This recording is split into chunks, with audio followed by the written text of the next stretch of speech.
Allah subhanahu wa ta'ala memerintahkan kita agar memperbanyak membaca Quran di bulan Ramadan. Bahkan para salafus salih dinukil, kalau tiba Ramadan mereka tidak mengenal lagi apa-apa selain perkataan baik atau Al-Quran. Al-Quran menjadi sahabatnya.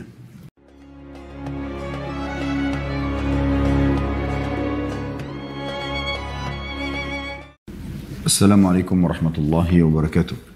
Alhamdulillah, selalu saja lisan kita memuji Sang Pencipta Allah, satu-satunya yang telah menciptakan semua yang di langit, semua yang di bumi, semua yang di kedalaman lautan, terjangkau dan terjangkau oleh mata kita. Kita berharap pujian kita kepadanya yang dicatat pahala olehnya dan dijadikan sebagai penyebab seluruh nikmat akan ditambahkan kepada kita, karena dia telah menjanjikan dalam firman-Nya, la in syakartum la azidannakum wa la in kafartum inna adabi lasyadid. Kalau kalian bersyukur atas nikmatku, aku akan limpahkan atau tambahkan, dan kalau kalian kufur maka adabku sangat pedih. Juga kita panjatkan salam hormat selanjutnya kepada utusan Allah subhanahu wa ta'ala, Nabi besar Muhammad sallallahu alaihi wa ala alihi wa sahbihi wasallam, sebagaimana Allah dan malaikatnya juga mengucapkan salam kepadanya. Saudaraku seiman, dalam pembukaan materi kita, inilah Ramadan terbaikku. Saya ingin menjadikan mukaddimah pembukaan ini sebagai bahan muhasabah, introspeksi. Kita kembali sama-sama ke dalam diri kita masing-masing, merenungi teman-teman sekalian, sudah berapa banyak Ramadan lalu yang Allah subhanahu wa ta'ala berikan sebagai peluang emas bagi setiap orang di antara kita, dan berapa banyak Ramadan yang sudah kita lalaikan. Terlalu banyak teman-teman sekalian kaum muslimin menghabiskan Ramadan mereka hanya karena ikut-ikutan, hanya karena lingkungannya puasa, keluarganya puasa, lembaga pendidikannya berpuasa atau memerintahkan puasa kepada siswa-siswi atau mahasiswa dan mahasiswinya, atau tempat kerjanya. Mungkin karena seorang pemimpin yang muslim yang tegas sehingga menghukum bagi staf yang tidak berpuasa tanpa udzur syar'i misalnya. Maka berapa banyak kita semua bergelut dalam maksud-maksud dan tujuan duniawi seperti itu. Padahal sebenarnya hal ini terjadi karena kita belum memahami dan kita belum merenungi baik-baik tentang kebutuhan kita terhadap Ramadan. Kita sangat membutuhkan Ramadan, teman-teman sekalian. Karena memang Ramadan adalah puncak seorang muslim mengikuti pelatihan, perbaikan, peningkatan skill dia dari sisi spiritual. Allah subhanahu wa ta'ala memastikan tujuan Ramadan adalah la'allakum tattaqun dalam surah Al-Baqarah, agar kalian mencapai tingkat ketakwaan, yaitu selalu setiap saat patuh dan melaksanakan perintah Allah, juga meninggalkan larangannya. Dan itu butuh pelatihan. Allah menyiapkan Ramadan sebagai sarana untuk itu. Maka kita coba introspeksi diri. Kenapa kita tidak seperti hamba-hamba Allah dari para salafus salih dulu? Dinukil tentang mereka setelah Idul Fitri 6 bulan ke depan, mereka terus saja berdoa kepada Allah subhanahu wa ta'ala dari Syawal, kemudian Dzulqa'dah, Dzulhijjah, Muharram, Safar, Rabiul Awal. Mereka sibuk 6 bulan ini berdoa kepada Allah agar amal-amal mereka selama Ramadan diterima.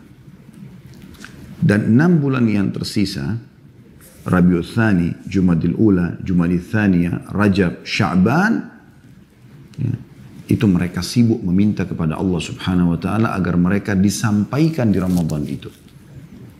1 tahun mereka sibuk minta setengahnya agar diterima amal-amal yang mereka sudah amalkan atau kerjakan di masa lalu, dan 6 bulan ke depannya tersisa mereka mohon agar diraihkan, disampaikan Ramadan. Bagaimana muncul perasaan ini? Karena mereka mengetahui bobot daripada Ramadan itu sendiri. Kalau ini sebuah lembaga training terbesar di dunia. Bukan lagi trainernya seorang profesor, seorang trainer yang terkenal dengan motivasi-motivasinya. Tapi langsung Allah subhanahu wa ta'ala sebagai pencipta. Allah mengerening hamba-hambanya di Ramadan. Stafnya bukan lagi staf-staf ahli biasa yang memahami IT. Tapi para malaikat. Dan luar biasanya, seluruh muslim di muka bumi yang sudah balik mengikuti training ini. Semuanya rame-rame berpuasa. Semua rame-rame meramaikan mencari pahala dengan membuka puasakan orang. Semua rame-rame meramaikan masjid. Semua rame-rame membaca Al-Quran. Semua rame-rame meninggalkan maksiat. Maka kalau Ramadan saja kita tidak baik, tidak menjadi orang yang lebih baik dari sebelumnya, tidak lebih banyak dari sisi kuantitas dan kualitas ibadah, dan juga tidak meninggalkan atau tidak mengubah sifat-sifat dan karakter buruk kita, serta kemaksiatan kepada Allah, maka kira-kira kapan kita akan jadi baik? Makanya kata Nabi SAW, ragama anfum bri'in man adraka Ramadan thumman salah walam yughfar lahu. Sungguh terhina seseorang itu yang dia sampai pada Ramadan, lalu Ramadan itu pergi, sementara dia belum diampuni. Artinya, kalau Ramadan saja dia tidak bisa baik, sementara seluruh muka bumi ini kaum muslimin mayoritasnya berusaha menjadi lebih baik agar mencapai tingkat ketakwaan kepada Allah, maka kira-kira dia mau baik kapan? Di mana lingkungan yang jauh lebih sehat secara spiritual dibandingkan Ramadan? Dari sisi lain teman-teman sekalian, dari mana Anda tahu insya Allah nanti setelah Ramadan ini Allah berikan kita umur, lalu kemudian kita meninggal? Kenapa Anda tidak jadikan setiap ibadah yang Anda mau kerjakan adalah ibadah terakhir Anda? Begini rasionalnya. Kalau seandainya ada orang divonis oleh dokter kena penyakit kronis dan dia akan meninggal ya, beberapa saat setelah vonisan dokter tadi. Dokter mengatakan, saya sudah tidak bisa lagi mengambil keputusan apa-apa, semua upaya medis sudah diambil dan tidak ada yang bisa dilakukan kecuali Anda tinggal menunggu ajal saja. Kira-kira kalau pada saat itu masih ada kesempatan untuk mengerjakan sholat, bagaimana Anda sholat? Masih ada kesempatan Anda ya, mereferensikan agar rekening ini atau dana di rekening itu disedekahkan. Masih ada kesempatan meneteskan air mata karena takut terhadap dosa-dosa masa lalu sehingga Anda bertaubat. Masih ada kesempatan Anda beristighfar, berzikir, berdoa, membaca Al-Quran. Masih ada kesempatan Anda memohon maaf kepada orang-orang yang Anda pernah sakiti. Bagaimana kira-kira Anda melakukan semua itu pada saat Anda tahu vonis dokter, Anda tidak akan hidup lagi? Saya yakin kita sepakat teman-teman sekalian, kita akan maksimalkan semua itu. Sebenarnya setiap muslim tidak harus menunggu ada vonis dokter seperti itu. Karena kita setiap saat bisa meninggal. Siapa di antara kita teman-teman yang sedang mengikuti acara ini, termasuk saya, punya jaminan kita masih bisa melanjutkan sampai akhir pengajian kita ini. Mungkin tiba-tiba di ruangan ini bukan sebuah doa, kalau ajal sudah datang, saya melihat malaikat maut, kemudian dia datang, lalu saya melihatnya dan dicabut ruh saya dalam hitungan detik, lalu saya jatuh, orang hanya mengenang Khalid Basalamah pernah ceramah. Dan kenangan dia tidak akan lama teman-teman sekalian. Seminggu, sebulan, Anda sudah dengar beberapa da'i meninggal? Sering Anda dengar para kiai, ustadz, da'i meninggal dunia? Baik, berapa lama mereka dikenang? Sehari, 2 hari, seminggu, sebulan, setahun. Habis itu, lama-lama akan ditelan dengan waktu. Hilang. Kecuali memang orang ini semasa hidupnya benar-benar memaksimalkan waktu. Agar dia bisa ya, menyiapkan amal soleh untuk dia bawa ke akhirat di kematiannya. Dan juga yang masih bisa bermanfaat bagi orang lain. Yang hadis Nabi SAW masyhur, kalau anak Adam meninggal dunia terputus sumber pahalanya kecuali dari 3. Sedekah jariah, atau ilmu yang bermanfaat, atau anak saleh yang mendoakannya. Jadi memang harus ada ya. Dan bagaimana seseorang itu mengatur itu. Dia harus sendiri yang membuat program itu. Orang akan mengenang sesuatu tentang Anda sebentar. Coba Anda teman-teman, apakah Anda pribadi yang sedang mengikuti acara kita ini, masih mengetahui nama kakek-kakek Anda? Kakek Anda sekarang, misalnya nama saya Khalid, nama ayah saya Zaid, nama kakek saya Abdullah. Baik, ini Mungkin sampai sini kadang-kadang kita karena masih menemui kakek, kita masih mengetahui. Itu pun belum tentu kita meluangkan waktu setiap saat mendoakan beliau. Bagaimana dengan ayahnya kakek, bagaimana dengan kakeknya kakek. Artinya beberapa generasi saja kita sudah kehilangan jejak. Atau sudah terhilang, terhapus jejak kita. Siapa yang akan mengenang kita teman-teman sekalian? Mungkin kita akan masuk dalam umumnya doa kaum muslimin. Allahumma ighfir lil muslimina wal muslimat. Tapi yang lain yang Anda harapkan dari anak-anak Anda, dari ya, apalagi kalau Anda tidak didik mereka dengan cara agama, mereka hilang entah kemana, baca Quran nggak bisa, nggak di sekolahin di pesantren, nggak dikader untuk menjadi ulamanya umat ini, dai umat ini. Lalu apa yang Anda harapkan dari mereka? Hanya akan habis begitu saja. Apalagi kalau mereka dasarnya Anda wariskan keburukan-keburukan pada mereka, pergaulan bebas lah, ya, dan segala macam pelanggaran agama yang dianggap nggak masalah karena masih muda, nak lakukanlah. Saya pernah bertemu dengan teman dekat saya, Dr. Hussein Al-Jabiri hafizahullah, sahabat dekat saya. Semoga Allah satukan kami karena Allah, dan Allah pertemukan kami juga di bawah naungannya di hari kiamat di mahsyar, serta bersama di surga insya Allah. Orang ini menurut saya sangat soleh, orang yang sebaya dengan saya, masya Allah. Kadang-kadang kami saling WA atau kalau ketemu di Madinah, karena beliau tinggal di Madinah, sering kali kami duduk bermuhasabah, ngobrol, kira-kira saling memberikan masukan. Satu waktu pernah saya sepakat sama dia, setiap kali ngobrol, coba kira-kira ada nasihat apa nih yang bisa diberikan kepada saya, atau saya memberikan nasihat kepada dia. Dia mengatakan pada saya, Khalid, coba kamu yang memulai. Entah kenapa subhanallah saya waktu itu mengucapkan kata-kata, saya mengatakan, ya akhi Hussein, siapa di antara ulama di Saudi yang paling kamu kagumi? Kata dia, Syekh bin Baz, ya, seorang ulama dulu menjadi mufti Saudi rahimahullah, sudah meninggal. Terus saya katakan, baik, sekarang dia sudah meninggal dunia. Kira-kira pada saat dia meninggal dunia, seperti apa orang mengenangnya? Dan kamu sendiri sebagai yang mengidolakannya, apa kira-kira tanggapanmu? Dia di mana sekarang? Kata dia, semuanya baik. Orang mengenang tentang ilmunya yang tersebar, yang luas. Orang banyak menjalankan fatwa-fatwanya. Dan sampai sekarang setelah meninggal pun buku-bukunya masih tersebar. Fatwa-fatwanya masih ditemukan, disebarluaskan oleh para murid-muridnya. Maka insya Allah kita berharap dia, sebagaimana Allah janjikan, akan menuju ke surga. Kata saya, betul yang kau ucapkan. Oleh karena itu, akhi, saudaraku, jadikan dirimu seperti Bimbas pada saat kau meninggal nanti. Artinya, dari sekarang kau punya persiapan, kalau kau meninggal, maka akan ada terus sumber orang mengenangmu, bukan untuk riya. Mengenang dalam arti kata, merasa mengambil manfaat untuk beribadah. Dari ilmu yang disebarluaskan, dari sedekah jariah yang bermanfaat, dari anak-anak soleh yang dikader, supaya mereka bisa mendoakan kita. Terus dia tanamkan juga kepada keturunannya untuk mendoakan, doakan saya nak dan orang-orang tua kita terdahulu. Itu yang kita tanamkan teman-teman sekalian. Ramadan adalah sebuah momentum yang sangat luar biasa teman-teman sekalian. Luar biasa gitu. Karena di dalamnya Allah subhanahu wa ta'ala menggabungkan dua ibadah nanti. Yang puncak tentu ibadah dikerjakan. Tapi dua ibadah ini sangat ditekankan. Yaitu puasa dan membaca Al-Quran. Karena kita tahu sama-sama teman-teman sekalian, ya, bagaimana Allah subhanahu wa ta'ala menjelaskan tentang Ramadan ya, dalam surah Al-Baqarah. A'udzu billahi minasyaitonir rajim. Syahrul Ramadan alladzi unzila fihil Qur'an hudan linnasi wa bayyinatin minal huda wal furqan. Bulan Ramadan yang diturunkan Al-Quran padanya, ya, sebagai petunjuk dan juga pembeda mana yang hak dan mana yang batil bagi manusia.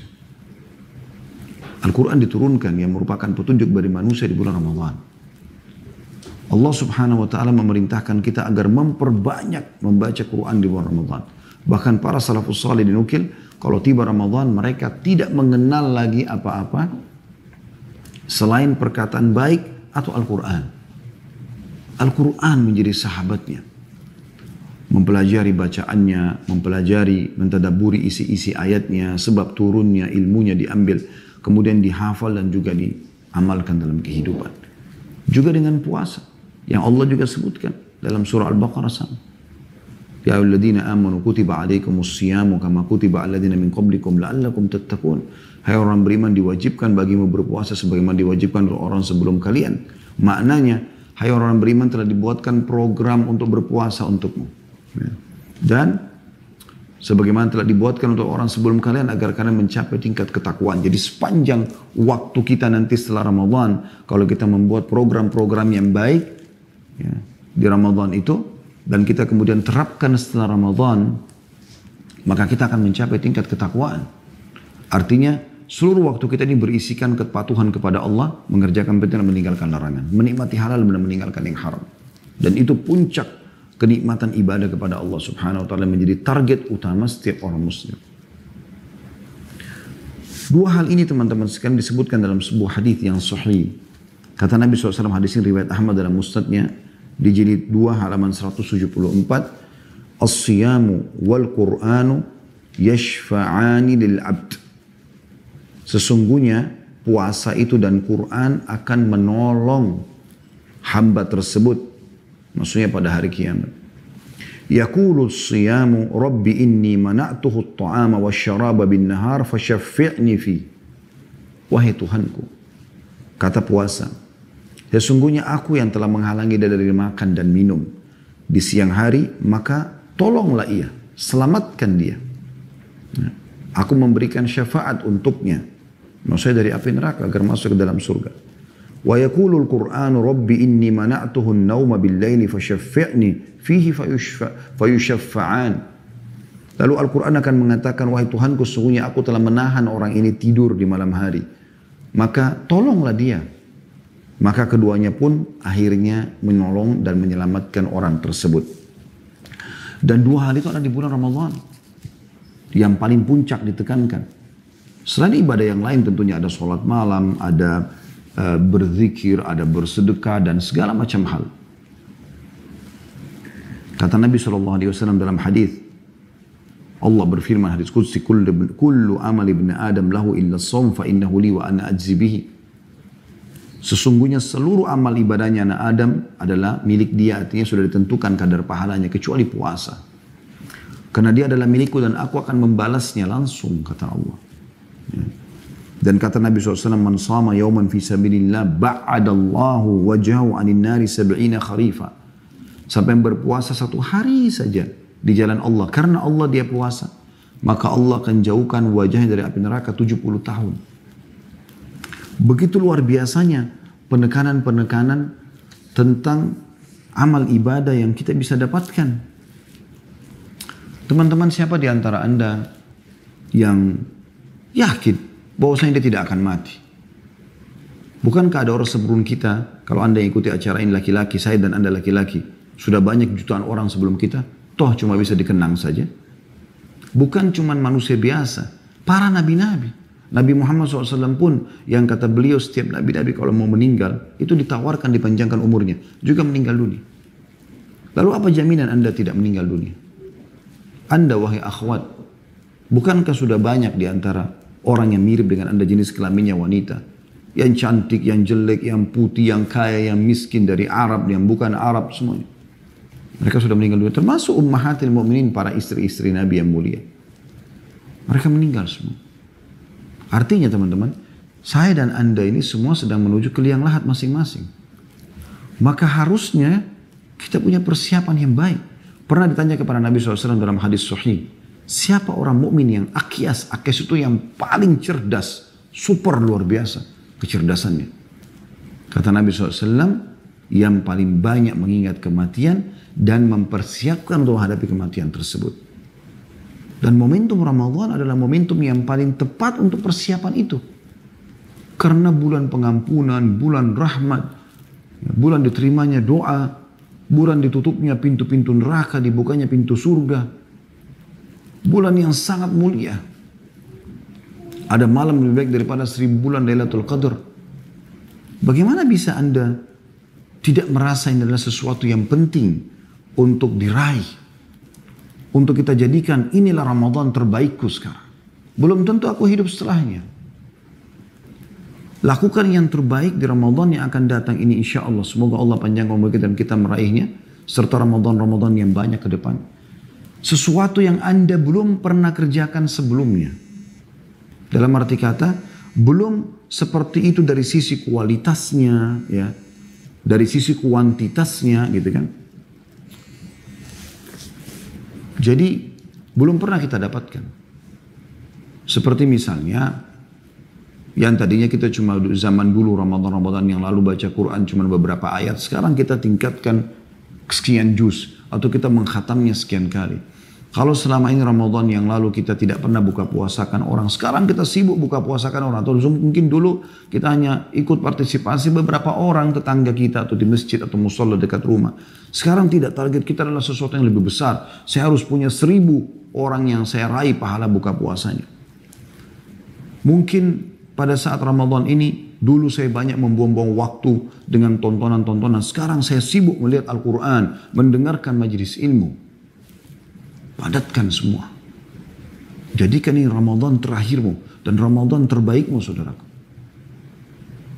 Karena kalau kau tidak melakukan itu, maka pastikan teman-teman sekalian, tidak akan pernah ada yang bisa membuatmu melakukan kecuali dirimu sendiri. Dan ingat selalu sabda Nabi SAW, kalau seseorang meninggal dunia, akan ikut bersamanya ke kuburan 3. Keluarganya, hartanya, dan amalnya. Serta akan pulang 2, yaitu keluarganya dan hartanya. Secinta apapun seseorang pada orang lain, orang tua pada anak-anak, pada orang tua, suami pada istri, istri pada suami, tetap akan pulang, tidak akan nginap di situ. Harta, mobil Ferrari, mobil Alphard, mobil-mobil mewah hanya bisa sampai di pagar kuburan. Tidak akan dibawa ke yang lain. Akan jadi warisan. Yang tinggal bersamanya adalah kata Nabi SAW, amalnya. Amal, sholat yang selalu kita bengkalaikan, yang kita tidak khusyuk. Quran yang selalu kita lalaikan cuma ada di rak. Di perpustakaan rumah kita atau kantor kita. Atau cuma aplikasi di handphone. Zikir pagi petang yang selalu kita lalaikan, gampang, nanti aja, luput. Istighfar yang kita bisa memohon ampun, kesempatan, tiket VIP, bertobat agar seluruh kesalahan kita masa lalu dimaafkan. Dengan begitu fasilitas dunia akan kembali lagi Allah berikan karena sudah dibersihkan dosanya. Ibarat pegawai yang sudah diterima permohonan maafnya, maka dikasih semua fasilitas kantor. Dan juga mendapatkan yang terbaik di akhirat, selamat dari neraka dan masuk ke dalam surga. Kata Allah SWT, "A'udzu billahi minasyaitonir rajim, faman zuhziya 'anil nar wa udkhilal jannata faqad faz." Siapa yang diselamatkan dari api neraka di hari kiamat dan masuk ke dalam surga, sungguh dia telah beruntung. Beruntung itu keberuntungan yang luar biasa. Jadikan semua ini teman-teman sebagai bahan muhasabah. Bahan muhasabah. Renungi banyak sekali ya hadis-hadis Nabi SAW yang kita bisa renungi untuk Ramadan ini. Di antaranya sabda Nabi SAW, "Man qala la ilaha illallah ibtigha wajhillah, khutima lahu biha dakhala al-jannah, wa man shama yawman ibtigha wajhillah, khutima lahu biha dakhala al-jannah, wa man tasaddaqa bi sadaqatin ibtigha wajhillah, khutima lahu biha dakhala al-jannah." Barang siapa yang mengucapkan la ilaha illallah dengan mengharapkan wajah Allah di akhir hidupnya, maka dia pasti masuk surga. Dan tidak mungkin orang menutup hidupnya dengan la ilaha illallah sebelum meninggal, kecuali memang dia selama hidup selalu mengamalkan la ilaha illallah itu. Dia renungi, dia betulkan jadikan sebagai prinsip hidupnya. Tidak ada tempat bergantung, tidak ada mencintai, tidak ada membenci kecuali karena Allah. Dan kata Nabi SAW, barang siapa yang berpuasa sehari dengan mengharapkan wajah Allah di akhir kehidupannya, jadikan tadi ibadah terakhir Anda, maka ia masih masuk surga. Dijamin surga. Dan jadikan Ramadan ini adalah kesempatan terakhir Anda. Kesempatan emas. Kalau Allah masih kasih lagi bonus, Ramadan akan datang, kesempatan emas. Hari ini saja teman-teman, kesempatan emas Allah masih kasih Anda umur. Harus kita maksimalkan. Jangan sia-siakan azan yang dikumandangkan dan kita dengar untuk kita menjawab sholat tersebut. Jangan sia-siakan zikir pagi tadi, mungkin masih ada kesempatan Anda belum tiba asar, Anda selesaikan. Baca ayat-ayat Al-Quran, bersedekah sebelum telat. Bakti sama orang tua, jenguk orang sakit, bantu orang susah. Apa saja lakukan kebaikan yang nanti akan bermanfaat buat Anda. Yang terakhir kata Nabi SAW, barang siapa yang bersedekah, satu sedekah seraya mengharapkan wajah Allah, di akhir kehidupannya maka ia masuk surga. Dan ini tidak mungkin teman-teman terjadi kalau kita tidak membiasakan diri kita bersedekah sehingga akhirnya Allah tutup hidup kita dengan perbuatan tersebut. Siapa yang terakhir dia amalnya bersedekah masuk surga, dijamin. Hadis ini riwayat Ahmad dalam musnadnya jilid 5 halaman 391 dan disahihkan oleh Syekh Albani dalam Sahih At-Targhib Tarhib nomor 985. Di Ramadan Anda bisa meraih salah satu pintu gerbang di surga. Dan pintu gerbang di surga ini teman-teman sekalian tidak akan dimasuki kecuali orang yang berpuasa. Jadi ada satu camp istana, itu hanya orang puasa aja dalamnya. Dengan mewahnya segala macam. Kita punya di surga itu ada pintu sholat, ada pintu jihad. Sebagaimana Nabi SAW jelaskan. Sampai Abu Bakar bertanya, ya Rasulullah, ada nggak orang yang dipanggil dari semua pintu itu? Artinya di setiap pintu gerbang camp istana ini ada istana dia. Di sini ada istana dia. Semua jenis ibadah ada istana dia. Kata Nabi SAW, iya ada. Dan kau termasuk salah satunya, hai Abu Bakar. Pintu gerbang itu namanya Rayyan. Apa kata Rasulullah SAW? Inna fil jannati baban yuqalu lahu Rayyan yadkhulu minhu as-sa'imuna yawmal qiyamati لا يدخل منه أحد غيرهم يقال أين الصائمون فيقومون لا يدخل منه أحد غيرهم فإذا دخلوا أغلق فلم يدخل منه أحد. Sesungguhnya di surga itu terdapat satu pintu yang bernama Ar-Rayyan, dan di pintu itulah orang-orang yang berpuasa memasuki surga pada hari kiamat. Seorang pun tidak ada yang masuk dari pintu itu selain mereka. Ada malaikat yang menyeru, di manakah orang-orang yang berpuasa? Maka mereka pun berdiri. Tidak ada yang masuk dari pintu itu selain mereka. Setelah mereka masuk pintu surga itu, maka pintu itu akan ditutup dan tidak ada seorang pun yang akan masuk ke dalam pintu itu. Hadis sahih diriwayatkan oleh Bukhari. Anda bayangkan teman-teman sekalian, pada saat Anda kerja di satu perusahaan, lalu perusahaan itu memberikan Anda fasilitas atau staf pegawai yang berprestasi akan diberikan fasilitas. Misal contoh, siapa yang kerja selama waktu tertentu ini, mengerjakan pekerjaan ini akan dapat bonus ini misalnya. Di antaranya misal akan mendapatkan fasilitas A. Ya. Komplek perumahan misalnya khusus untuk pegawai yang berprestasi atau sudah lama mengabdi dengan perusahaan. Di sana segala macam fasilitas yang ada. Bukankah Anda merasa senang kalau Anda termasuk salah satu dari staf tersebut dan Anda dapat fasilitas itu? Yang tidak didapatkan oleh semua pegawai. Sebagian ulama mengatakan Ramadan itu ibarat pasar. Ibarat pasar. Yang dibuka dan akan ditutup seperti pameran. Maka beruntunglah orang yang sempat masuk ke dalamnya. Walaupun belum belanja. Apalagi kalau dia sempat meraih promo-promo yang ada di dalam situ. Misalnya membeli barang yang sedang didiskon. Atau dia mendapatkan hadiah karena merupakan salah satu pengunjung misalnya. Seperti itu digambarkan oleh para ulama. Pasar. Di mana orang-orang soleh menjadikannya sebagai sebuah pertemuan, ajang pertemuan yang luar biasa. Saling mengenal satu sama lain orang-orang soleh. Saling bersaing positif tanda kutip dalam amal-amal soleh. Dan kita boleh saling bersaing dengan saudara kita muslim. Bukan karena riya. Tapi merasa ingin lebih baik daripada orang yang lain. Kan begitu yang Umar lakukan radhiyallahu anhu pada saat dikumandangkan oleh Nabi SAW untuk menyumbang di salah satu peperangan. Seingat saya perang Tabuk. Kemudian Umar mengatakan hari ini saya akan mengalahkan Abu Bakar. Dia ingin bersaing tapi positif. Bukan karena riya. Maka dia membawa setengah hartanya. Kata Nabi SAW, apa yang kau tinggalkan buat keluargamu hai Umar? Kata Umar, seperti ini ya Rasulullah. Maksudnya setengah disedekahkan. Punya 1 miliar 500 juta langsung dibawa. 500 juta ditinggalkan buat keluarga. Gak lama kemudian datang Abu Bakar. Lalu Abu Bakar menyumbangkan hartanya. Lalu kata Nabi SAW, apa yang kau tinggalkan buat keluargamu? Dia mengatakan Allah dan Rasulnya. Jadi semua hartanya disumbangkan. Sampai kata Umar, aku yakin aku tidak akan bisa menyaingimu hai Abu Bakar. Tapi dari hal yang positif. Teman kita bisa mengkhatam Al-Quran 3 hari sekali. Kenapa kita nggak lakukan seperti dia? Atau sepekan sekali. Sehingga selama Ramadan bisa 4 kali khatam Al-Quran. Ya. Ini saya coba menyentuh sisi lainnya ya. Ramadan itu. Kita bukan ceramah umumnya. Ini loh keutamaan Ramadan 1, 2, 3, 4, 5. Kita coba sentuh sisi yang lain. Karena kita ingin Ramadan nanti ini menjadi Ramadan terbaik kita. Maka ada hal-hal yang harus kita sadari, teman-teman sekalian. Sebagaimana saya sudah bahasakan tadi sebagai bahan muhasabah, kita akan meninggal dan amal-amal yang akan menemani kita.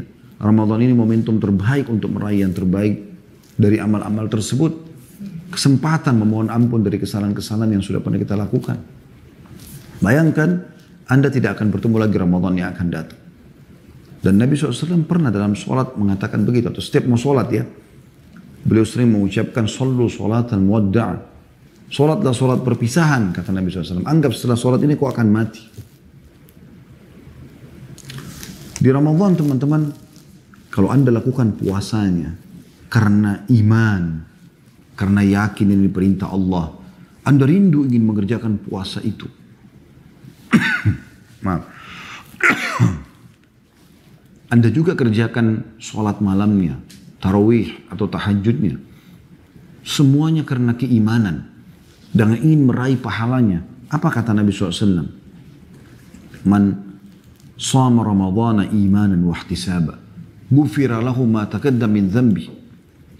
Siapa yang berpuasa Ramadan karena keimanan, yakin perintah Allah dan mengharapkan pahalanya, dibersihkan dosa-dosanya yang lalu. Pembersihan dosa, pemutihan ini.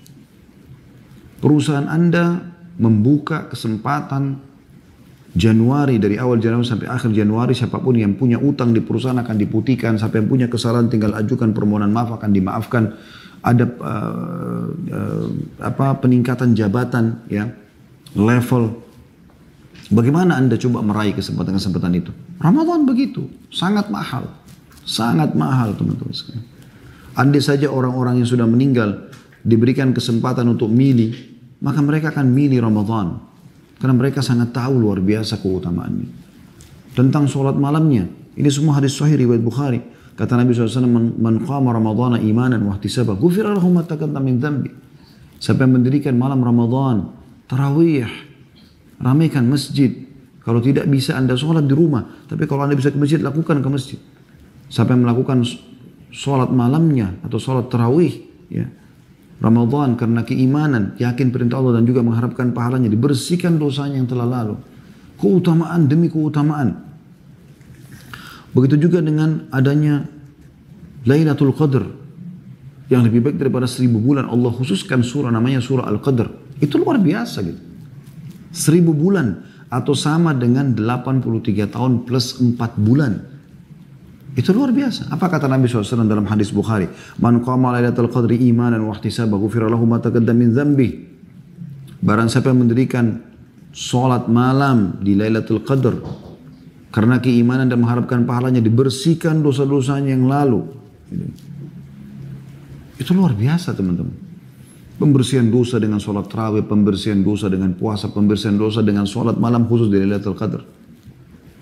Dalam hadis yang lain, riwayat Ibnu Majah dan disahihkan oleh Syekh Albani, kata Nabi SAW, Inna hadha syahr qad hadarakum, wa fihi laylatun khairun min alfi syahrin, man hurimaha faqad hurimal khaira kullahu, wa la yuhramu khairaha illa mahrum. Sesungguhnya bulan ini Ramadan telah hadir kepada kalian, kata Nabi SAW. Di dalamnya terdapat satu malam yang lebih baik daripada 1000 bulan. 1000 bulan, bukan main-main. 83 tahun plus 4 bulan. Ini bukan hal yang ringan ya. Belum tentu umur kita sampai 83 tahun. Insya Allah mudah-mudahan lebih dari itu. Tapi kebanyakan orang, kata Nabi SAW, umur umatku hanya 60 sampai 70. Dan sedikit yang melebihi itu. Kata Nabi SAW, sesungguhnya bulan Ramadan ini telah hadir pada kalian. Di dalamnya terdapat satu malam yang lebih baik daripada 1000 bulan. Barang siapa yang tercegah dari Lailatul Qadar itu, maka sungguh ia telah terhalang dari seluruh kebaikan. Gak ada lagi kebaikan yang lebih baik daripada itu. Dan tidak tercegah dari kebaikan Lailatul Qadar, kecuali memang orang yang tidak mendapatkan kebahagiaan. Memang Allah tidak pilih dia. Teman-teman, semoga Allah menjaga Anda di atas ketaatan kepada Allah Subhanahu wa Ta'ala. Beli baju lebaran sekarang.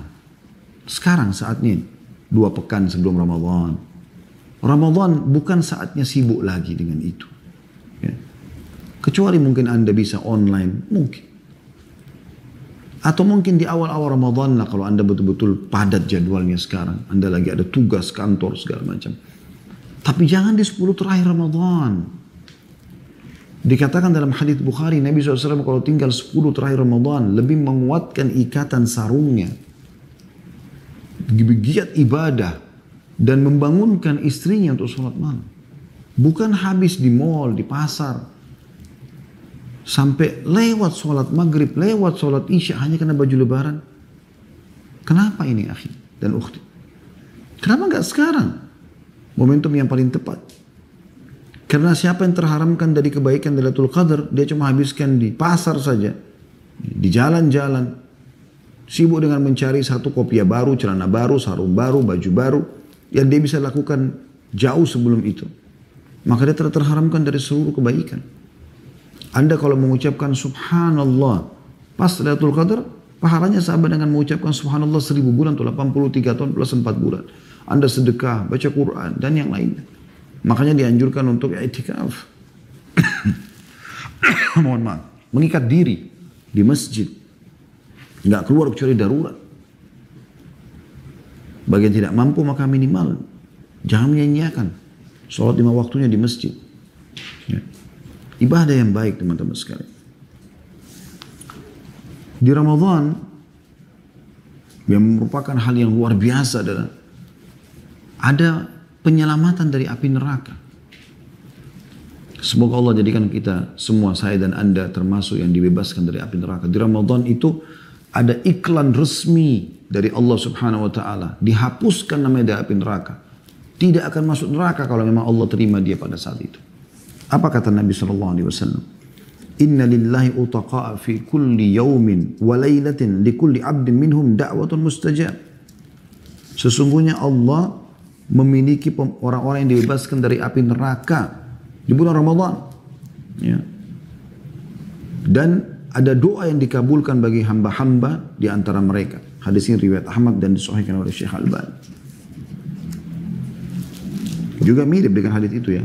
Kata Nabi SAW dalam hadis yang lain, ya, sesungguhnya setiap malam, sesungguhnya Allah memiliki hamba-hamba yang dibebaskan dari api neraka dan itu terjadi di setiap malam dari malam-malam Ramadan. Modalnya tinggal ibadah kepada Allah, merengek Allah kasih gitu. Di Ramadan teman-teman sekalian, momentum yang luar biasa karena syaitan yang jahat yang suka menyesatkan kita dibelenggu. Anda tahu belenggu itu apa? Diikat tangannya, diikat lehernya, diikat kakinya. Gak bisa buat apa-apa dia. Yang selama ini selalu membisikkan keburukan kepada kita, mereka menjadi lemah. Dalam sebuah riwayat dikatakan maradatul jin, jin-jin yang kaliber, penjahat. Masih ada yang menggoda, masih ada yang menggoda. Tapi yang jahat-jahat ini semua, yang memang menyesatkan orang banyak, itu diikat, dibelenggu. Mereka masih menggoda, ingat, karena kata Nabi SAW, mereka dibelenggu sehingga mereka tidak leluasa menggoda seleluasa di luar Ramadan. Artinya masih menggoda, tapi lemah. Saya sering kasih gambaran begini. Ibaratnya kita seperti sedang lomba lari. Ya, dengan rival kita, tapi rival kita ini dibelenggu teman-teman. Diikat kakinya dua dengan rantai. Dan belenggu itu bukan cuma sekedar ikat ya. Ada besi yang menahan kakinya, kemudian dari situ ditarik rantai. Dibelenggu, diikat, nggak bisa buat apa-apa. Kedua kakinya, lehernya dan tangannya. Lalu Anda lawan dia, lari. Anda biar nggak usah lari, jalan santai aja. Jalan santai. Anda nggak usah pikirkan lagi kemaksiatan, ini lupain aja sudah. Anda buat ke amal soleh, zikir pagi petang, sholat duha. Nanti kan kita sebutkan dalam penutupan materi kita ini. Program yang Anda lakukan dalam keseharian supaya Ramadan ini menjadi lebih baik dari sebelumnya. Insya Allah. Maka kita walaupun jalan santai teman-teman, tetap kita menang. Tetap kita menang. Yang selalu saya ingatkan dan kita sayangkan sekali. Banyak sekali di antara muslimin. Setelah Ramadan dia mulai menekan dirinya dan tanda kutip memaksa dirinya ibadah. Sholat di masjid, tutup aurat, bersedekah, membaca Quran, berzikir, hadir di majelis ilmu. Banyak yang dia kerjakan. Begitu tiba Idul Fitri, subhanallah, lisannya mengatakan alhamdulillah, gembira. Bukan gembira karena dia siap menerapkan ilmu Ramadannya. Nah ini satu poin yang penting untuk digarisbawahi teman-teman sekalian. Tapi dia merasa alhamdulillah seakan-akan lepas dari penjara. Alhamdulillah sekarang tidak lagi baca Quran. Alhamdulillah tidak lagi berzikir. Alhamdulillah sudah boleh buka aurat. Alhamdulillah sudah boleh pacaran dan segala macam. Oh sudah segala macam. Jadi seakan-akan ibadah ditinggalkan Ramadan selesai. Padahal Anda sedang melewati lembaga training. Bodoh benar seseorang itu sudah ngikutin lembaga training gitu kan gratis lagi. Selama sebulan lalu kemudian dia tinggalkan semua apa yang sudah dia dapatkan dari ilmu itu. Syaitan yang tadinya dibelenggu jaraknya 1 bulan dengan Anda. Setelah Idul Fitri kalau Anda menjalankan aktivitas Ramadan saja biasa, syaitan baru dilepas belenggunya, jaraknya sebulan. Jauh sekali untuk mengejar Anda kembali. Ada sebagian orang yang sangat bodoh, maaf saya bahasakan bodoh karena memang luar biasa. Mereka setelah Idul Fitri tiba, duduk manis, lalu dia tunggu syaitan datang mendekati dia untuk kembali menggodanya lagi. Meninggalkan semua totalitas ibadah. Bukankah perut Anda sudah terbiasa teman-teman dan tenggorokan Anda sudah terbiasa untuk lapar dan haus? Kenapa Anda tidak puasa sunnah setelah Ramadan? Kenapa Anda tidak kejar puasa 6 hari Syawal?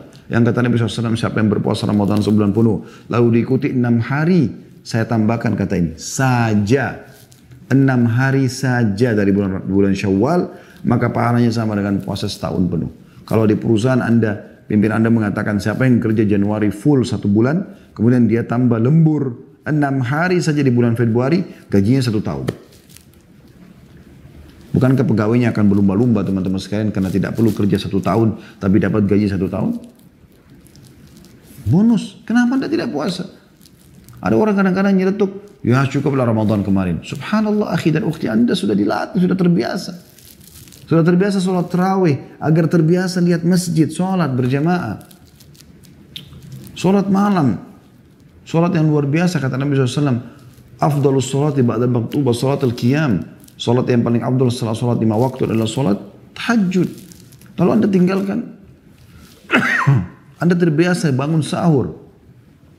Yang kata Nabi SAW, tasahharu fa inna fi sahuri barakah. Sahurlah karena di sahur itu ada berkah. Umumnya orang sahur itu sejam. Kalau ibu-ibu mungkin yang masak segala macam 2 jam sebelumnya dia bangun. Apakah Anda sadar itu adalah sepertiga malam terakhir? Yang kata Nabi SAW, Allah turun di langit bumi pada saat tertinggal sepertiga malam. Lalu menanyakan kepada para malaikatnya, adakah hambaku yang memohon? Aku penuhi permohonannya itu. Ada yang minta tolong, aku akan tolong dia. Ada yang meminta maaf, aku maafkan dia. Anda dilatih terbiasa sebulan. Lalu Anda tinggalkan. Kenapa ini? Gitu. Di Ramadan, sedang ada pembebasan dari api neraka, ada pendaftaran ke surga. Mohon maaf, ada pendaftaran ke surga. Terbuka teman-teman sekalian, jangan Anda menjadi orang yang seperti melewati sebuah kampus, ada tulisan pendaftaran. Anda mengatakan, saya mau kuliah di sini. Tapi Anda sendiri tidak pernah masuk mendaftar. Ada perusahaan iklankan di medsos, kalau zaman kita mungkin di medsos sekarang, penerimaan pegawai. Tapi Anda sendiri mengatakan saya mau kerja di perusahaan ini. Cuma tidak pernah Anda daftar, tidak pernah Anda penuhi syarat-syaratnya. Bagaimana bisa Anda jadi pegawai? Cuma menghayal. Apa kata Nabi SAW tentang Ramadan? Luar biasa nih. Idza dakhala Ramadan futihat abwabul jannah wa ghullikat abwabul jahannam wasullilatis syayatin. Ya, saya ulangi. Idza dakhala Ramadan futihat abwabul jannah wa ghullikat abwabu jahannam wasullilatis syayatin. Hadis ini sahih riwayat Bukhari. Apabila Ramadan telah masuk maka pintu-pintu surga dibuka. Dalam riwayat lain dibuka seluruhnya dan tidak ditutup satupun. Kesempatan minta surga. Kalau Allah sudah daftarkan Anda dan Anda daftarkan di Ramadan, insya Allah selamanya Anda akan jadi ahli surga. Anda sudah tahu Ramadan kan dilatih orang untuk menjadi orang yang bertakwa.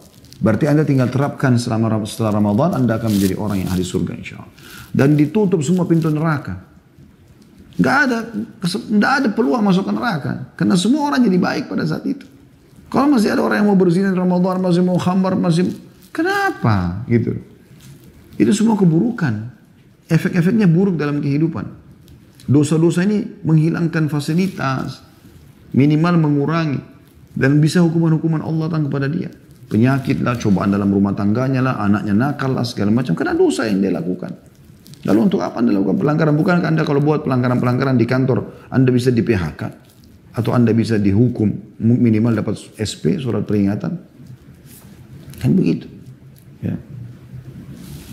Lalu kata Nabi SAW, dan syaitan-syaitan dibelenggu. Nah, syaitan-syaitan dibelenggu itu luar biasa, gitu kan. Baik teman-teman sekalian, kita harus mengetahui bahwasanya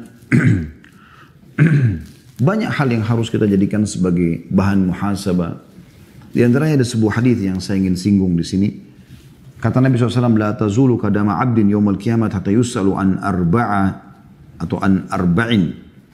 Tidak akan pernah beranjak kaki seorang hamba pada hari kiamat di mahsyar nanti pada saat kita dibangkitkan. Anda selalu baca dalam surah Al-Fatihah, Maliki Yawmiddin, Raja pemilik hari kiamat. Itu hari kiamat. Rukun iman kita yang kelima hari kiamat, hari kebangkitan, hari hisab.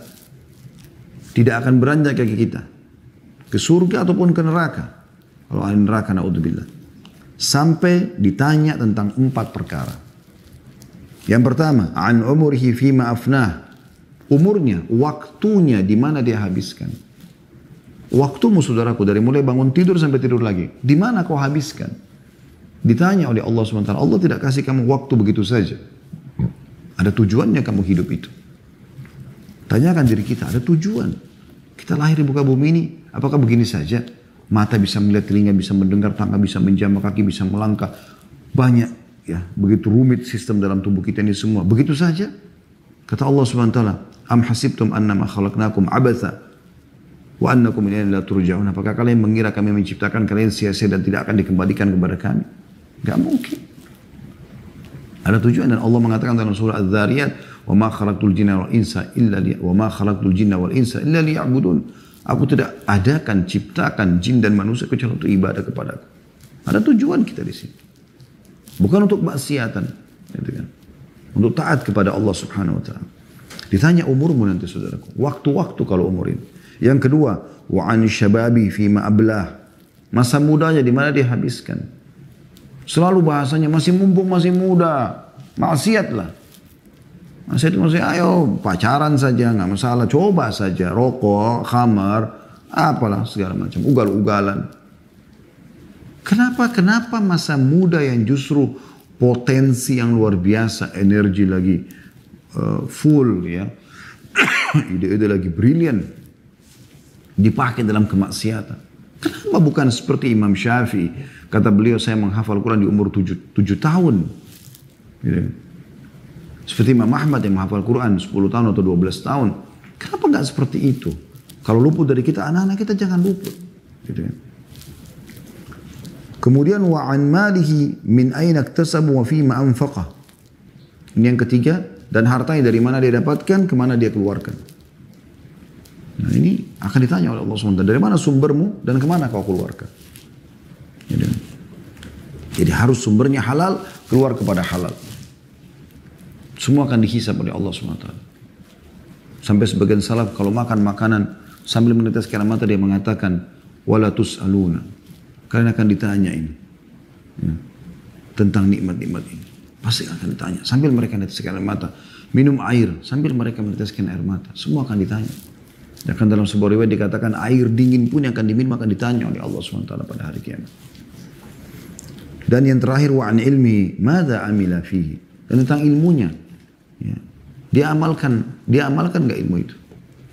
Yang sudah dia belajar tentang hukum-hukum agama segala macam. Ya. Baik teman-teman, sekarang kita tutup dengan coba kita sebutkan program-program harian yang bisa Anda lakukan gitu kan. Mulai dari bangun tidur.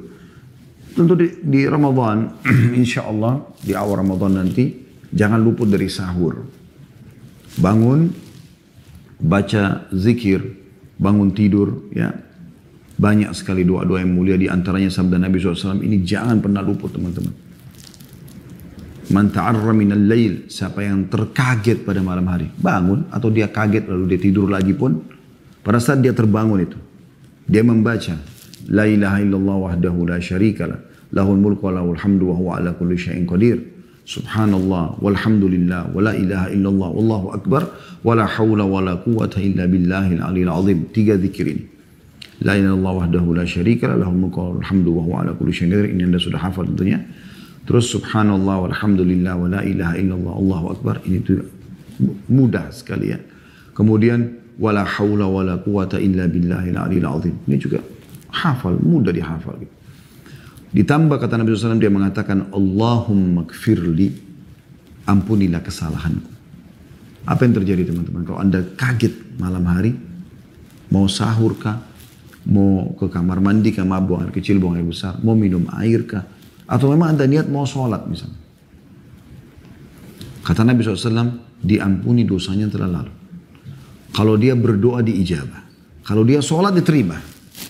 La ilaha illallah. Begitu luar biasanya. Zikir. La ilaha illallah wahdahu la syarikalah. Tidak ada Tuhan yang berhak disembah kecuali dan tidak ada sekutu bersamanya. La ilaha illallah wahdahu la syarikalah, lahul mulku wa lahul hamd wa huwa ala kulli syai'in qadir. Baginya kerajaan, baginya puji-pujian dan tidak ada sekutu bersama. Dan dia mampu mengerjakan apa yang dia inginkan. Subhanallah, maha suci Allah. Walhamdulillah, dan segala puji bagi Allah. Wa la ilaha illallah, tidak Tuhan yang berhak disembah kecuali Allah. Allahu akbar, Allah maha besar. Kemudian wala haula wala quwata illa billahil aliyil azim, tidak ada daya dan kekuatan kecuali dari sisi Allah al-aliyil azim, ya. Wala haula wala quwata illa billahil aliyil azim. Allah yang maha mengetahui dan juga maha agung. Lalu kemudian kita tambah Allah maghfir, ya Allah maafkanlah kesalahan. Diampuni dosanya yang lalu walaupun Anda tidur lagi setelah itu. Apalagi kalau Anda bangun jalankan sunnah Nabi SAW, sahur, makan kurma, minum air. Kalau Anda memang butuh makanan yang berat, nasi, segala macam, silakan. Niatkan sahur. Karena kata Nabi SAW, tasahharu. Makan sahur, fa inna fis sahuri barakah. Karena di sahur itu ada berkah. Anda baca zikir dulu, dan Anda bangun, Anda sahur. Ya, kalau Anda yang belum sholat malam, Anda sholat malam. Ya. Intinya Anda isi dengan amal ini. Dan kalau dia berdoa diterima, ya Allah maafkan kesalahanku, ya Allah berikan aku rezeki, ya Allah. Terus tidur lagi, sudah dapat pahala. Apalagi kalau dia sholat, apalagi kalau dia ya, berdoa dan seterusnya. Apa saja yang dia punya hajat dari hajat dunia yang baik, hajat akhirat Allah akan kabulkan. Dan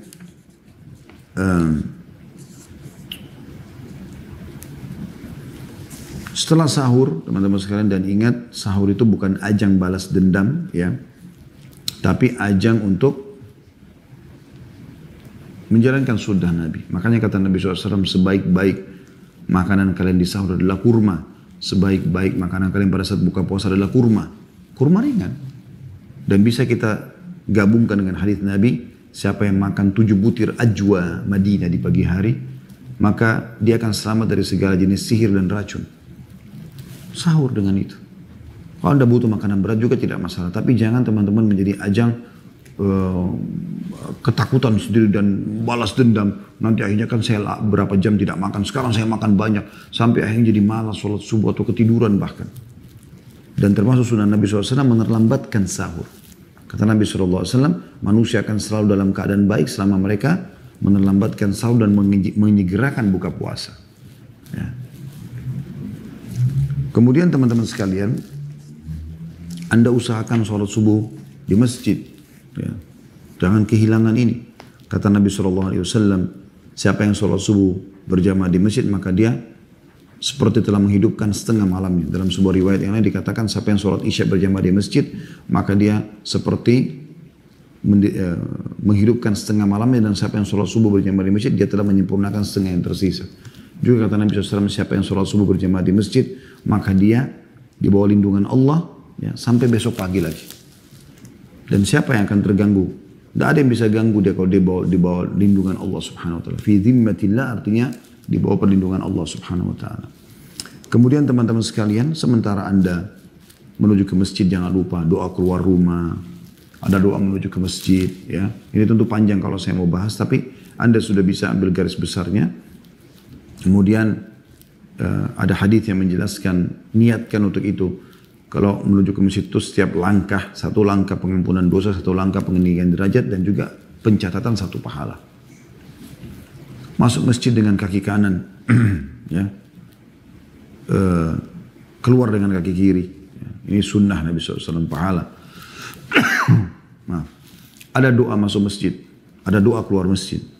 Minta agar diberikan rahmat pada saat masuk, minta diberikan rezeki pada saat keluar. Anda masuk di saf pertama kalau laki-laki, saf yang di belakang kalau perempuan. Kemudian sholat, ada sholat sunnatul fajr, yang kata Nabi SAW, sholat 2 rakaat antara azan dan iqamah subuh adalah lebih baik daripada dunia dan seluruh, lebih baik daripada dunia dan seluruh isinya. Maaf saya ulangi, lebih baik daripada dunia dan seluruh isinya. Di rakaat pertama Al-Fatihah sama Al-Kafirun, rakaat kedua Al-Fatihah sama Al-Ikhlas. Kemudian setelah itu Anda berdoa kalau masih ada waktu antara azan dan iqamah. Lalu jangan pernah ketinggalan takbiratul ihram pertama imam. Ingat itu. Sampai Ibrahim An-Nakhai rahimahullah mengatakan, kalau ada orang tidak peduli dengan takbiratul ihram pertama imam, maksudnya dia tidak peduli mau masbuk, mau sholat masjid atau tidak, maka cuci tanganmu dari dia. Tidak layak jadi teman, tidak layak jadi pasangan, tidak layak jadi atasan, tidak layak jadi bawahan. Begitu tolak ukur mereka dulu. Kemudian Anda takbiratul ihram bersama imam. Kata Sa'id bin Musayyib rahimahullah, selama 40 tahun saya tidak pernah melihat kecuali punggung imam. Dan selama 40 tahun saya tidak pernah ketinggalan takbiratul ihram pertama imam. Padahal kata Nabi SAW, siapa yang tidak ketinggalan takbiratul ihram pertama imam 40 hari saja. Beliau 40 tahun ya. Maka dia dijamin akan selamat dari api neraka. Juga kemunafikan. Ada 2 hal. Dia dapat 2 bara'ah, 2 pembebasan dari api neraka dan dari sifat kemunafikan. Kemudian kalau Anda lagi tidak ada terikat dengan akad, tentu juga tadi ada doa antara azan iqamah, ada doa setelah dengarkan muadzin lalu ucapkan doa setelah azan, dan berdoa di antara azan dan iqamah itu mustajab ya. Habis itu jangan buru-buru berdiri habis sholat subuh, Anda duduk dulu. Ya. Zikir teman-teman sekalian, zikir. Baca istighfar 3 kali, ayat kursi. Kata Nabi SAW, siapa yang rutin menjaga, siapa yang tidak meninggalkan ayat kursi setelah sholat 5 waktu, maka tidak ada yang menghalanginya masuk ke dalam surga kecuali kematian. Baca Ikhlas, Al-Falaq, An-Nas. Kalau sholat subuh dan sholat maghrib 3 kali. Kalau sholat rubaiyah yang 4 rakaat, duhur, asar, isya sekali-sekali. Baca Subhanallah 33, Alhamdulillah 33, Allah Akbar 33 dengan tumaknina. Subhanallah, Subhanallah, Subhanallah, Subhanallah. Alhamdulillah, Alhamdulillah, Alhamdulillah, Alhamdulillah. Allahu Akbar, Allahu Akbar, Allahu Akbar. Sampai lengkap masing-masing 33, genapkan 100 dengan la ilaha illallah wahdahu la syarikalah, lahul mulku wa lahul hamdu wa huwa ala kulli syai'in qadir. Kata Nabi SAW, diampuni dosanya walaupun sebanyak buih di lautan. Habis itu Anda duduk sampai waktu syuruk. Waktu syuruk, ya.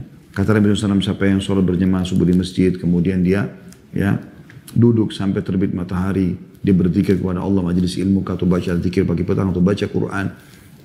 Kemudian dia sholat 2 rakaat, maka pahalanya, pahala haji lengkap, atau sempurna. Anda buru-buru pun, yang penting minimal tadi sampai selesai zikir sholat. Habis itu teman-teman sekalian, Anda balik ke rumah, Anda boleh istirahat sejenak setelah syuruk. Dari syuruk sampai waktu duha Anda boleh istirahat kalau Anda mau istirahat, tidur sejenak. Yang jelas teman-teman sekalian, Anda setelahnya mungkin jam 10 ya, kalau Anda memang mau istirahat. Kalau Anda langsung beraktivitas maka Anda boleh mandi segala macam kegiatan biasa seperti biasa di kantor, dan jangan pernah puasa menjadi beban buat Anda. Karena innamal a'malu binniyat, semua sesuai dengan niatnya. Kalau Anda mengatakan saya kayaknya sebentar jam 11 haus nih, saya akan lapar, nanti begitu benar. Gak usah pikirkan masalah itu. Insya Allah tidak. Biidnillahi ta'ala. Begitu ya. Kemudian Anda jangan lupa sholat duha teman-teman. Duha ini penting sekali. Ya, penting sekali. Jadi jangan pernah ketinggalan itu ya. Karena Nabi SAW bersabda ya tentang masalah sholat duha ini, yusbihu ala kulli sulama min ahadikum sadaqah. Setiap orang di antara kalian, kalau dia tiba di pagi hari, maka dia harus bersedekah untuk setiap sendihnya. Fakullu tasbihatin sadaqah, setiap ucapan tasbih dihitung 1 sedekah. Wa kullu tahmidatin sadaqah, dan setiap pujian kepada Allah, alhamdulillah, adalah sedekah. Wa kullu tahlilatin sadaqah, setiap ucapan la ilaha illallah adalah sedekah. Wa kullu takbiratin sadaqah, setiap takbir Allah Akbar sedekah. Wa amrun bil ma'ruf sadaqah, menyuruh pada kebaikan dihitung sedekah. Wa nahyun anil munkari sadaqah, dan melarang kemungkaran juga sedekah.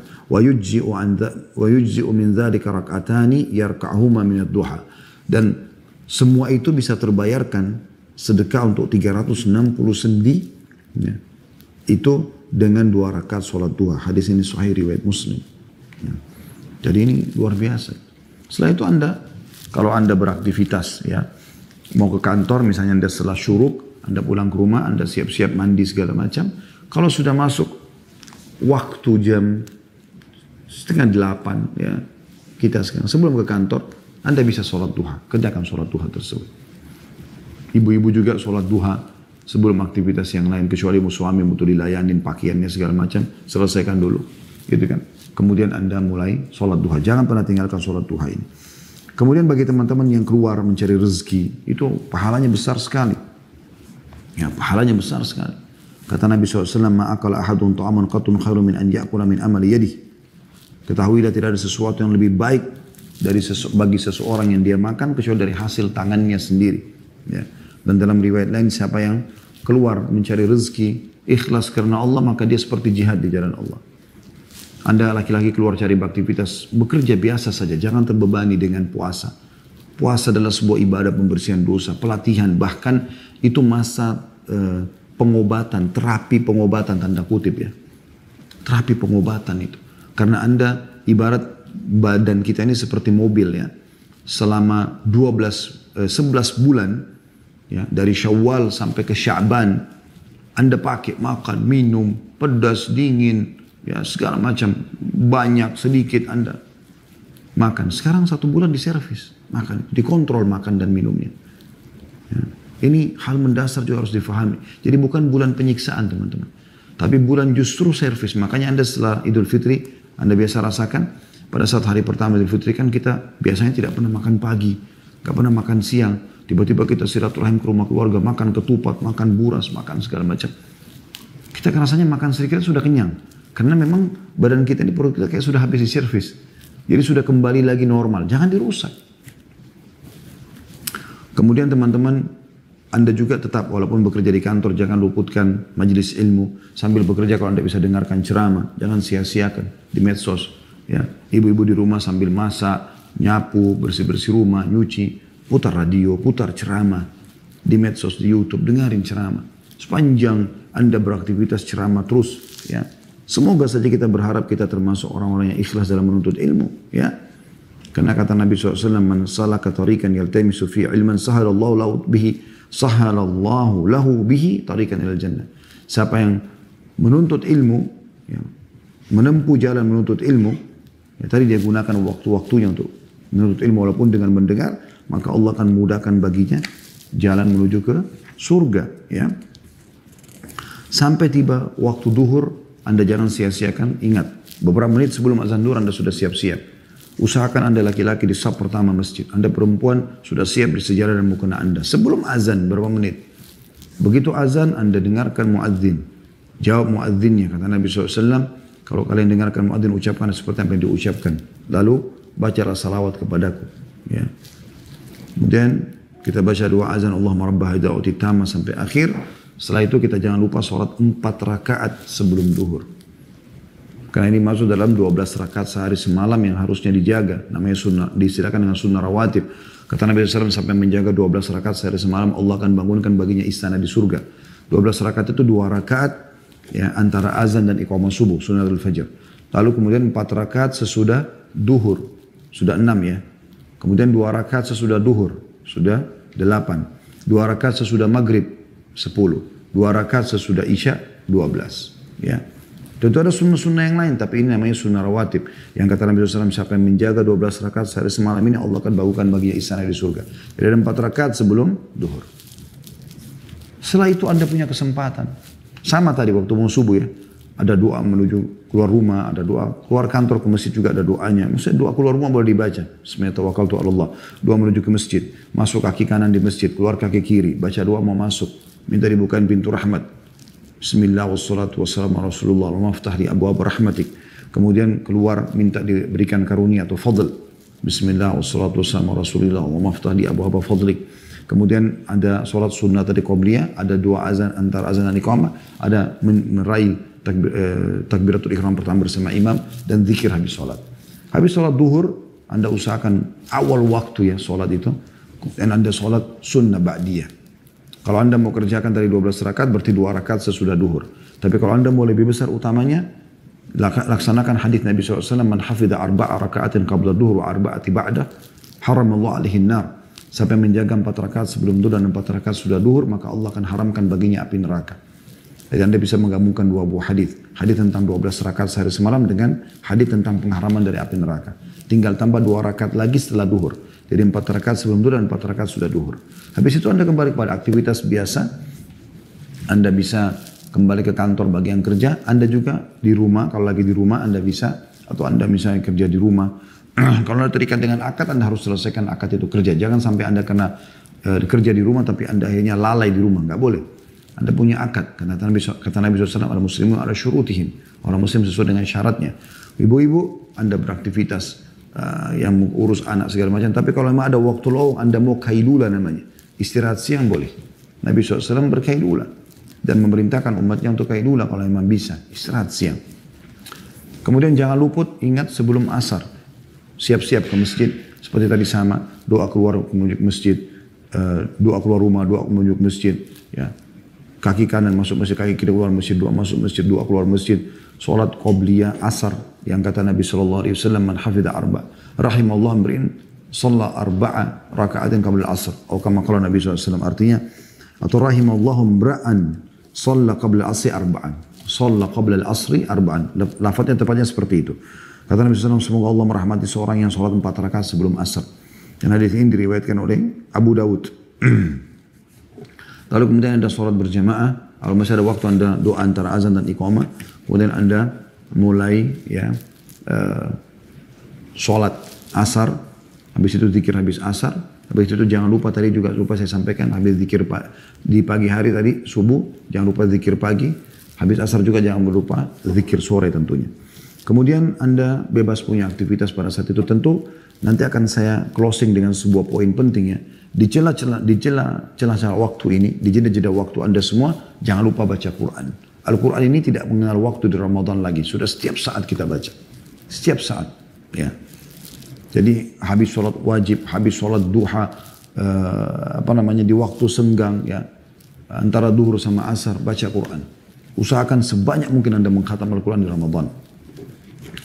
Kemudian setelah itu teman-teman sekalian, Anda sebagai ibu rumah tangga boleh menyiapkan buka puasa, ya. Anda juga boleh mempersiapkan, boleh belanja, laki-laki membantu istri memberikan beberapa kebutuhan di rumah. Gak masalah, orang gembira dengan buka puasa. Karena memang Nabi SAW menjelaskan, Lis-sha'imi farhatan, orang puasa punya 2 kegembiraan. Memang kita disuruh gembira pada saat itu. Farhatun inda fitri, bergembira pada saat buka puasa. Karena memang hilang haus kita, ya. Hilang dahaga kita, hilang lapar kita. Tapi memang kita sunnahnya pada saat buka puasa teman-teman sekalian, jangan ajang balas dendam sebagaimana saya katakan tadi. Bukan ajang balas dendam. Oh tadi ini saya nggak makan berapa jam, sekarang makan.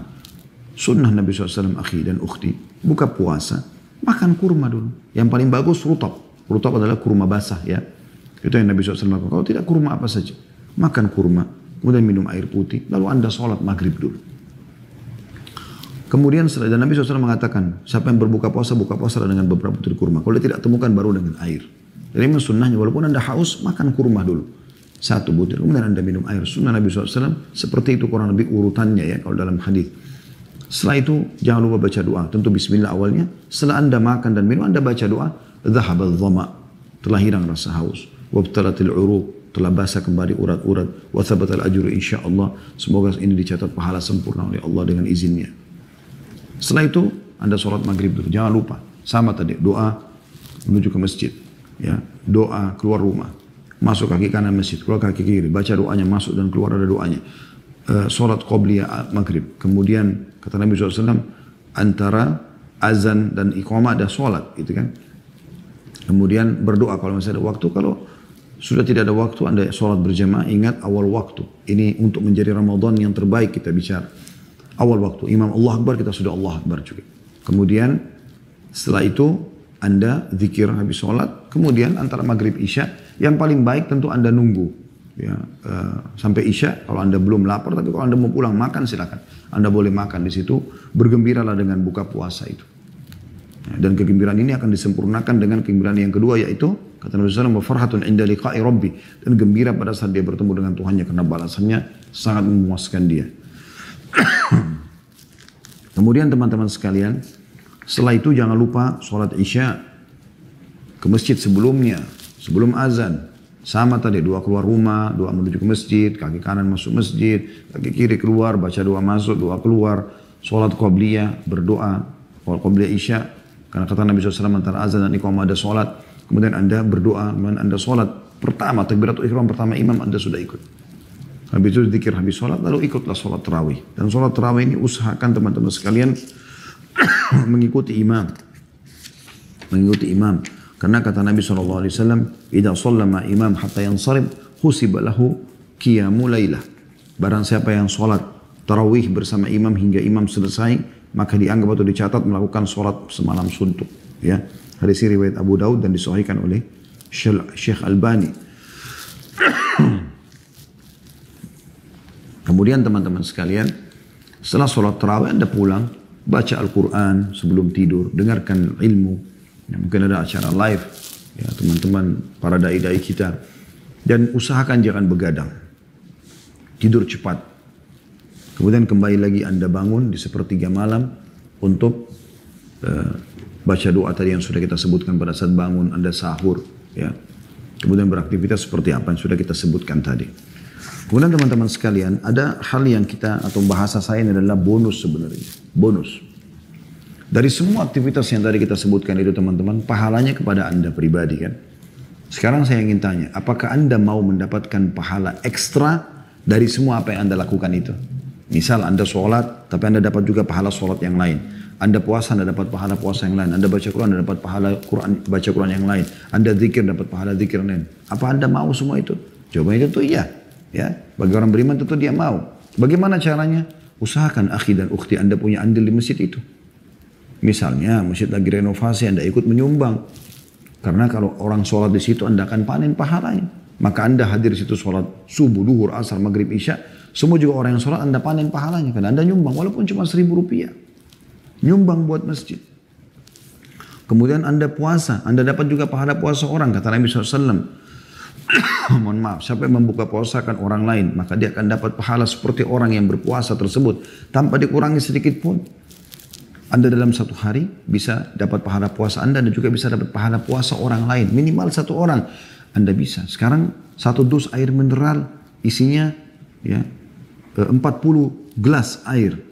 Sumbang ke masjid-masjid dan musola dekat rumah Anda. Berapa harganya? 20.000, 30.000, 50.000. Anda panen pahala satu hari 40 orang. Itu luar biasa. Apalagi kalau semua orang-orang saleh. Itu kan luar biasa. Berarti Anda bisa meraih pada hari itu pahala 41. Bagaimana kalau Anda nyumbang 100? Bagaimana kalau Anda nyumbang 1000?